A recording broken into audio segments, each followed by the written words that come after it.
अस्सलाम वालेकुम बच्चों। आज का लेक्चर हमारा रिव्यू एक्सरसाइज से रिलेटेड है, जिसमें से 13 तक हम कर चुके हैं। आज का लेक्चर हमारा रिलेटेड टू रिव्यू एक्सरसाइज 14 है। ये बेटा इसको स्टार्ट करते हैं एमसीक्यूज़ के लिए ट्रू फॉल्स को। अब बेटा इसमें दो चीज़ें हमने फाइंड करनी है। एक तो कॉन्ग्रुएंट ट्रायंगल्स हैं जो कि सेम साइज़ और सेम शेप की होती हैं, और दूसरी होती हैं सिमिलर ट्रायंगल्स जो कि सेम शेप की तो होती हैं लेकिन डिफरेंट इन साइज़ होती हैं। अब बेटा कॉन्ग्रुएंट सिमिलर हो सकती हैं, लेकिन सिमिलर कभी भी कॉन्ग्रुएंट नहीं होती, क्योंकि कॉन्ग्रुएंट में साइज़ और शेप दोनों सेम होनी चाहिए। लेकिन सिमिलर में शेप तो सेम होती है लेकिन उनके साइज़ डिफरेंट होते हैं। जैसे हम इसकी अगर रोज़मर्रा ज़िंदगी से मिसाल लें तो जैसे बहुत सी बुक्स हैं, उनके साइज़ चेंज होते हैं लेकिन होती वो बुक्स हैं, ठीक है। हर जगह वो एक रेक्टेंगुलर शेप में होती हैं, हर जगह उनके 90 एंगल बन रहा है, ठीक है। तो अगर मैथ की ही मैं बुक्स ले लेती हूँ तो मैथ की बुक्स जो होती हैं वो सेम साइज़ की होंगी, वो कॉन्ग्रुएंट हो सकती हैं। लेकिन जो बाकी बुक्स अगर मैं लूँ डिफरेंट बुक्स, तो वो कॉन्ग्रुएंट नहीं हो सकती, वो सिमिलर हो सकती है। अच्छा बेटा, आगे सिंबल ऑफ कॉन्ग्रुएंट है, ये ऊपर आपको कॉन्ग्रुएंट का नज़र आ रहा है और नीचे सिमिलर का। उसके बाद है congruent triangles are similar. Yes, congruent triangles similar हो सकती हैं, ठीक है। तो ये चारों आपके ट्रू हैं। उसके बाद similar triangles are congruent. No, similar triangles कभी कॉन्ग्रुएंट नहीं होती, कॉन्ग्रुएंट सिमिलर हो सकती हैं क्योंकि सिमिलर डिफरेंट इन साइज होती हैं, ठीक है। तो इसलिए ये कभी भी कॉन्ग्रुएंट नहीं होती। उसके बाद line segment has only one mid point. जी बेटा, सेंटर पॉइंट हमेशा हर चीज़ का एक होता है, ये एक से ज़्यादा नहीं हो सकते, इसलिए लाइन सेगमेंट के हमेशा एक ही मिड पॉइंट होगा। उसके बाद one and only one line can drawn through 2 points. जी बच्चों, एक लाइन हमेशा 2 पॉइंट्स में से ही गुजरती है, जैसे एक ए है एक बी है, तो एक लाइन हमेशा 2 पॉइंट से ही मिलके बनती है।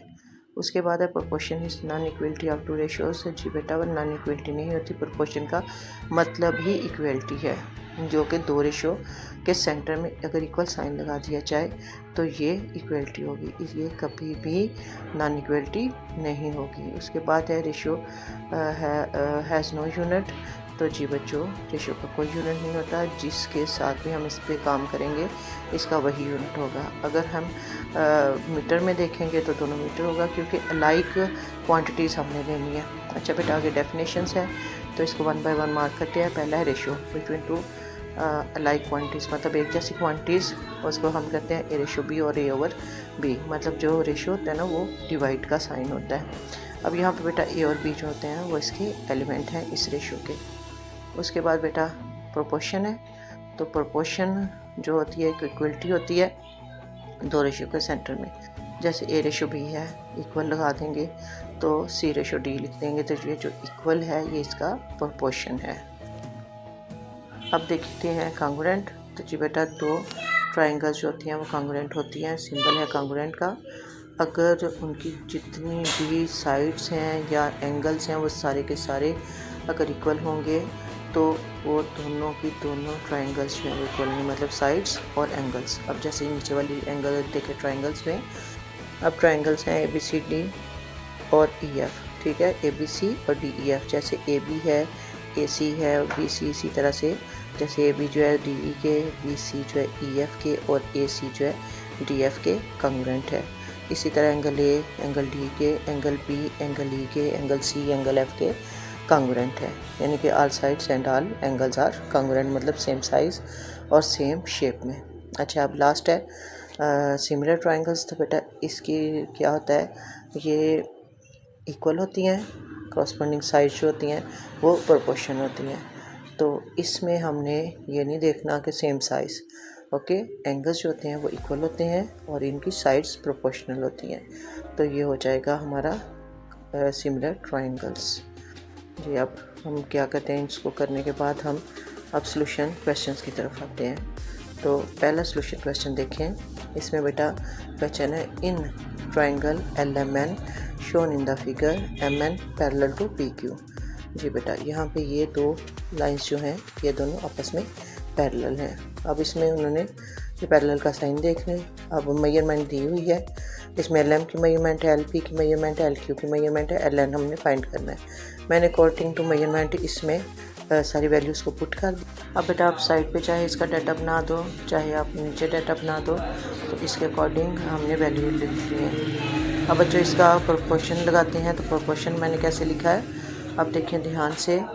सबसे पहले हमने बड़ी साइड ली है, पूरी साइड, फिर उसके बाद जो हमें फाइंड है, फिर बड़ी साइड ली है, फिर जो हमें फाइंड है।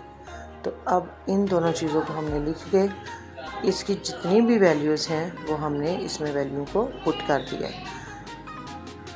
अब जैसे देखें हमारे पास है कि 5 सेंटीमीटर 2.5 है, ये हमने फाइंड करना है, और 2.3।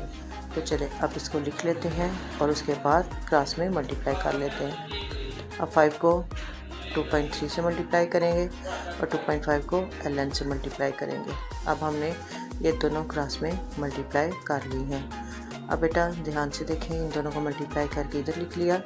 अब यहाँ पे जो 2.5 है वो नीचे आ जाएगा, इन दोनों को मल्टीप्लाई करके 11.2 आ गया, और 2.5 नीचे है, इसको डिवाइड कर देंगे क्योंकि ये मल्टीप्लाई दूसरा साइड पे आके डिवाइड हो जाएगा। अब हम इसको डिवाइड करेंगे तो हमारे पास आंसर आ जाएगा 4.6। जी बच्चों नेक्स्ट क्वेश्चन देखते हैं। अब इसमें देखें, अब हमें उसने सिर्फ एक साइड की वैल्यू दी है जो कि है LM और जो 6 सेंटीमीटर है, जबकि हमारे पास दूसरी साइड की दोनों वैल्यूज़ दे दी हैं और एक साइड की हमने हाफ़ जो है वो फाइंड करनी है। अब डाटा बना लिया, फाइंड बना दिया, प्रोपोर्शन हमने लिखा बिल्कुल सेम जैसे हमने पहले लिखा था। अब बेटा ऊपर देखें ध्यान से, यहाँ पे जो LN है इसमें दो वैल्यूज़ हमारे पास हैं। अब कौन कौन सी है, एक LQ और एक QN। ओके, दोनों जो है हमने यहाँ पे लिख लिया, LN की जगह हमने LQ प्लस QN लिख दी है। तो यहाँ पे हमने दोनों वैल्यूज़ लिखी, फिर उनकी जो मतलब LQ की वैल्यू थी 2.5 और QN की 5, दोनों को प्लस किया 75 आ गया। अब फिर से हम क्या करेंगे, क्लास में मल्टीप्लाई करेंगे। सारी वैल्यूज़ लिख ली हैं, क्लास में मल्टीप्लाई कर लेंगे तो हमारे पास आ जाएगा एक साइड पे 30 और दूसरी साइड पे आएगा 7.5। अब 7.5 मल्टीप्लाई हो रहा है, इधर आगे डिवाइड होगा और 30 से डिवाइड हो जाएगा। Next question. अब यहाँ पे बेटा सारी की सारी वैल्यूज़ हमारे पास मौजूद है, ठीक है। इसमें हमने जितनी भी थी अकॉर्डिंग टू क्वेश्चन मैंने लिख ली हैं और उसी का हमने डाटा बना लिया। अब प्रोपोर्शन कैसे लगाना है बेटा इन वैल्यू का, क्योंकि एक्स फाइंड कर रहे हैं तो जिस बिल्कुल सेम एक साइड की दोनों वैल्यूज़ हमने एक साइड पे लिख दी हैं और दूसरी साइड की दोनों वैल्यूज़ को हमने दूसरे प्रोपोर्शन बना लिया। मतलब PA ओवर PAQ लिख दिया है और PB BR लिख दिया है, ठीक है। और मैं वैल्यूज़ को पुट कर दिया है। वैल्यूज़ को पुट करने के बाद अब देखें यहाँ पे PA की वैल्यू लिखी, सब की वैल्यू मतलब लिख के हमने क्रॉस में मल्टीप्लाई करना है, ठीक है। अब क्रॉस में मल्टीप्लाई यानी कि 2 हमारे पास ब्रैकेट्स आ जाएंगे। अब पहली ब्रैकेट से बेटा हमने फर्स्ट डिजिट को लेना है और सेकंड ब्रैकेट के साथ मल्टीप्लाई करना है, फिर सेकंड डिजिट को लेना है, फिर सेकंड ब्रैकेट को मल्टीप्लाई कर लेना है। सेम हमने राइट साइड में करना है, हमने फर्स्ट डिजिट को लेना है और सेकंड ब्रैकेट को मल्टीप्लाई कर लेना है, सेकंड डिजिट को लेना है, फिर सेकंड उसके साथ मल्टीप्लाई कर लेना है। अब 8 3s are 24, 8 1s are 8, इसी तरह 7 3s are 21 और 7 1s are 7 और माइनस माइनस प्लस। इसी तरह 4 को 5 के साथ और 3 के साथ मल्टीप्लाई किया, 3 को 5 और 3 से मल्टीप्लाई किया, लेकिन माइनस माइनस प्लस। अब बेटा हमने सारी वैल्यूज़ जो हैं ये दो सेम थी एक्स की, इन दोनों को प्लस कर लिया क्योंकि माइनस माइनस प्लस। यहाँ भी ये एक्स की सेम थी, इन दोनों को प्लस कर लिया, माइनस माइनस प्लस। अब हम इसको स्टैंडर्ड फॉर्म में करेंगे। तो बच्चों स्टैंडर्ड फॉर्म में कैसे करते हैं कि पहले एक्स स्क्वायर की वैल्यूज़ को लिखते हैं दोनों साइड की, और जब राइट साइड से आएगी तो साइन चेंज, फिर दोनों एक्स राइट साइड से आएगी तो साइन चेंज, फिर उसके बाद दोनों जो है सिंपल राइट साइड से आएगी तो माइनस।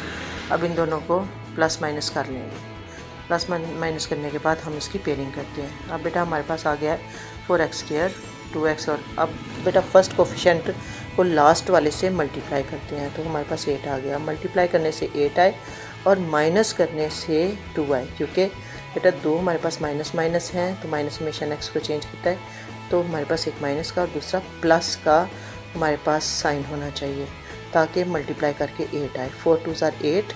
अब इन दोनों में से कॉमन कर लेंगे तो 4x हमने कॉमन कर दिया, पीछे हमारे पास बचा x - 1, इन दोनों में से कॉमन करेंगे 2 तो x - 1।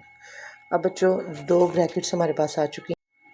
अब बच्चों दोनों ब्रैकेट्स को हम अलग अलग करके लिख लेंगे। 4x + 2x - 1 दोनों इक्वल किया 0 के। अब यहाँ पे 2 दूसरी साइड पे आके माइनस हुआ 4 जो है मल्टीप्लाई हो रहा है दूसरी साइड पे आके डिवाइड, और फिर दोनों को डिवाइड कर लेंगे, ये माइनस जो है दूसरी साइड पे 1 आ जाएगा। अच्छा बेटा एक हमारे पास नेगेटिव है, नेगेटिव जो होती है वो पॉसिबल नहीं होती क्योंकि मेजरमेंट जो है पॉजिटिव होनी चाहिए, तो इसलिए इसका आंसर पॉजिटिव ही होगा, यानी x = 1। अब जो नेक्स्ट क्वेश्चन है हमारा, ट्रायंगल है LMN और इसमें जो है LA बाइसेक्ट कर रही है MN को A पे, और उसके बाद पूरी MN की वैल्यू 8 है, LN की वैल्यू 4, LM की वैल्यू जो है वो 6 है। इसके अकॉर्डिंग हमने बेटा गिवन डाटा लिख लिया है। फाइंड हमने करना है इसमें MA और AN फाइंड करना है। अब बेटा सबसे पहले नीचे वाली लाइन को हम फाइंड करते हैं, तो MN जो है वो इक्वल है 8 सेंटीमीटर, और ये किस तरह से बना है, ये बना है बेटा MA प्लस AN, मतलब MA को और AN को प्लस करेंगे तो टोटल हमारे पास MN बनेगा, यानी दूसरे वर्ड में अगर हम कहें MN इक्वल है MA प्लस AN, मतलब ये दोनों वैल्यूज़ मिलके पूरी की पूरी 8 बनी है। अब बेटा इसको हमने लिख लिया। अब हम AN एक साइड पे रहने देते हैं, MA को हम दूसरी साइड पे ले जाते हैं, ठीक है, क्योंकि हमने AN फाइंड करना है, तो इसको हमने राइट साइड पे रहने दिया, MA दूसरी साइड पे लेके गए तो ये माइनस हो गया, ये हम अब ये हमारे पास रेशो है, ये रेशो, ठीक है। अब इसके अकॉर्डिंग हमने रेशो लगाया, रेशो में वैल्यू पुट की, AN की वैल्यू जो कि हमने फाइंड किया यहाँ से निकाल ली है, तो AN की जगह हम ये पूरी वैल्यू लिख देंगे, और उसके बाद बाकी वैल्यू हमारे पास है, और एक हम MA लिखेंगे जो कि हमने फाइंड करनी है।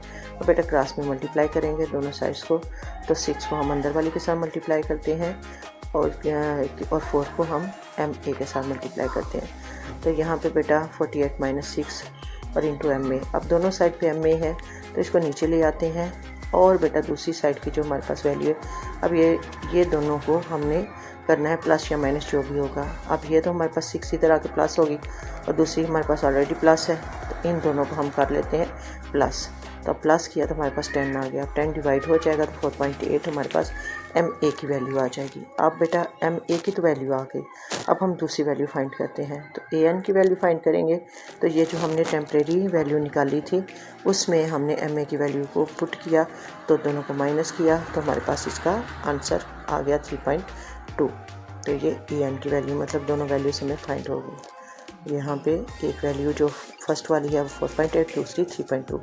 अब बेटा नेक्स्ट क्वेश्चन है हमारा, आइसोसेलेस ट्रायंगल है PQR, ये फिगर में आपको नज़र आ रही है, ये होता है सेम कॉरस्पॉन्डिंग साइड्स जो होती हैं वो सेम होती हैं। तो अब बेटा हमने लिखना है as triangle PQR is an isosceles triangle PQR, तो नो PQ इक्वल है MA। अब किस तरह से, क्योंकि क्रॉसपेंडिंग साइड्स जो है आइसोसेलेस की बिल्कुल सेम होते हैं, मतलब दो साइड्स सिमिलर होती हैं, सिमिलर बिल्कुल, PQ और PR जो है सिमिलर है, मतलब एक जैसी हैं, मतलब कॉन्ग्रुएंट है, सेम इन मेजरमेंट है। इसका मतलब दोनों वैल्यूज़ को पुट करेंगे तो हमारे पास x की वैल्यू आ जाएगी। अच्छा बेटा यहाँ पे अब नेक्स्ट वैल्यू हमने y की फाइंड करनी है। अब बेटा यहाँ पे आपको QR नज़र आ रहा है, परपेंडिकुलर है इसके ऊपर PD, QR के ऊपर PD परपेंडिकुलर है, तो परपेंडिकुलर जो होता है बेटा 90 एंगल बनाता है, तो बाइसेक्ट करता है, मतलब सेंटर में हाफ में कट कर देता है। जब हाफ में कट करता है तो बेटा दोनों साइड की वैल्यू सेम हो जाती है। इसका मतलब है अगर एक साइड पे 6 सेंटीमीटर दूसरी साइड पे y, तो बेटा दूसरी साइड पे भी हमारे पास 6 सेंटीमीटर ही होगा, क्योंकि बाइसेक्ट का मतलब ही होता है दो हाफ पार्ट में कट कर